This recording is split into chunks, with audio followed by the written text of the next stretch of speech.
Hello everyone. तो देखो, quadratic equation का एक और अच्छा क्वेश्चन जो 2024 मेंस में पूछा था, ठीक है ना।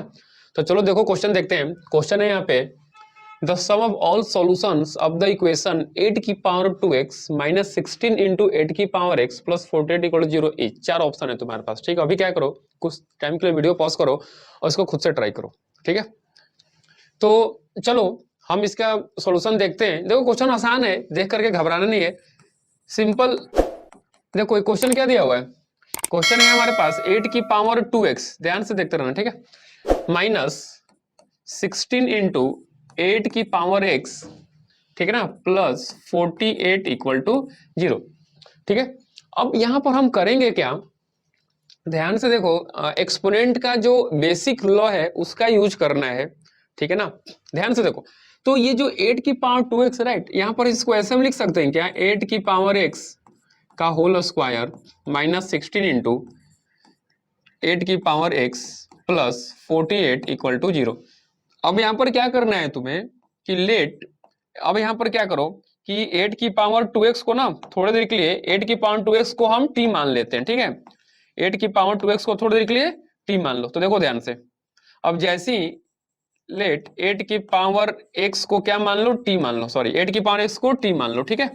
अब जैसे 8 की पावर x को तुम t मानोगे ना, तो ध्यान से देखो ना, यहाँ पे ना तुम्हें एक t के टर्म में क्वाड्रेटिक इक्वेशन बनता हुआ दिखेगा, ठीक है। तो ये क्या हो जाएगा, ये हो जाएगा तुम्हारा t का स्क्वायर माइनस 16t प्लस का 48 इक्वल टू 0, ठीक है। अब इस क्वाड्रेटिक इक्वेशन को हम इजीली सॉल्व कर सकते हैं, ठीक है। देखो ध्यान से, तो क्या होगा, ये टी स्क्वायर, इसको हम लिख सकते हैं माइनस का 12t माइनस का 4t प्लस 48 इक्वल टू 0। इसको सिंपली क्या कर दो, फैक्टराइज कर दो, ठीक है, ताकि हमें मतलब सॉल्यूशन मिल सके टी का, क्या हो सकता है इस इक्वेशन का, ठीक है। अब यहां से देखो क्या कॉमन है, यहां से हम टी कॉमन ले तो बचेगा टी माइनस 12 यहाँ पर, ठीक है। यहां से अगर -4 कॉमन ले तो ये यहाँ पर क्या बच जाएगा टी, और यहाँ पे माइनस का 12 इक्वल टू 0। देखो ये बहुत इजीली फैक्टराइज हो गया, ठीक है ना। तो ये क्या हो जाएगा, T minus 12 into T minus 4 equal to 0। अब यहां से हमें टी के दो वैल्यूज मिल गए, राइट। तो एक है टी इज इक्वल टू 12 और एक है टी इज इक्वल टू 4। और टी था क्या, टी था हमारे पास, देखो 8 की पावर x, तो 8 की power x is equal to 12, और यहां से मिल गया 8 की power x is equal to क्या, 4, ठीक है। तो यहां से देखो ये x क्या हो जाएगा, यहां से एक x आ जाएगा हमारे पास log 12 टू द बेस 8, ठीक है। इसको हम इजिली कन्वर्ट कर सकते हैं लॉग में, ठीक है। यहां से x का दूसरा वैल्यू क्या मिल जाएगा, log 4 टू द बेस 8।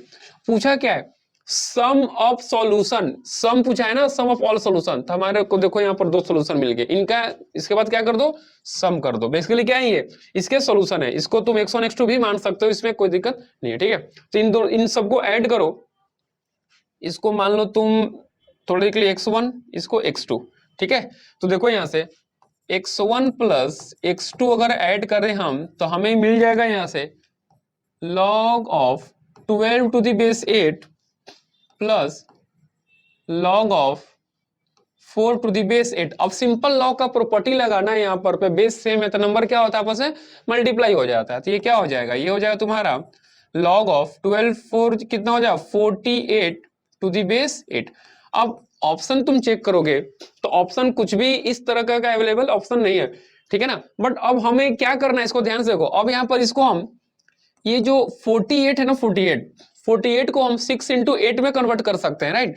तो इसको तुम लिख दो log 6 into 8 to the base 8। अब देखो ये जो नंबर log का मल्टीप्लाई हो रहा है, मतलब log सेम बेस के साथ फिर क्या हो रहा होगा, ऐड हो रहा होगा, राइट। तो यहां से ये क्या लिखा हुआ है, अलग अलग करके इसको लिख सकता हूं, log 6 to the base 8 plus log 8 to the base 8। देखो नंबर ऑफ बेस log का सेम रहता है, इसका वैल्यू कितना होता है, ये 1 हो जाता है। तो देखो फाइनली हमारा आंसर आ जाएगा 1 plus log 6 to the base 8। इस हिसाब से ऑप्शन नंबर ए हमारा सही आंसर है, ठीक है।